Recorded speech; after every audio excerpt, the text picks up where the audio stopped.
umerudi tena ulingoni baada ya muda mrefu. Maneno yamekuwa mengi kwenye mitandao, akikuona unamsaidia wife kazi. Saitaba, ngumi zimemshinda, umekuwa mganga wa kienyeji. Unaambiaje mpinzani wako ambaye pia naamini wewe ni mganga wa kienyeji tu? Cha kwanza kwa jambo la kumsaidia wife, hilo sio jambo la kushangaza, kwa sababu kwenye maisha tunategemeana. Mimi na mke na watoto na familia, kwa jambo analofanya mke wangu nitamsupport, na yeye kwenye ngumi zangu ananisupport na kazi zangu nyingine.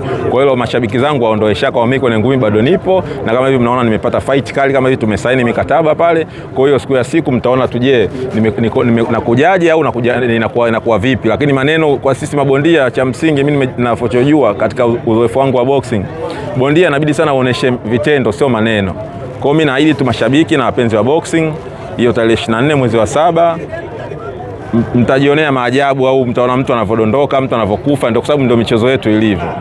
Kwa hiyo mimi nipo vizuri, nimejiandaa vizuri kwa fight. Kama unaona hapa tumeshatia mkataba, maana yake tushaingia kwenye kifungo tena.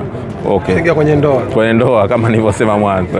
Watu sikuchoshe mwanangu. Tuna muda mrefu kwenda gym kuja kuzungumza na wewe. Tunaomba leo tuishie hapa kwa heshima.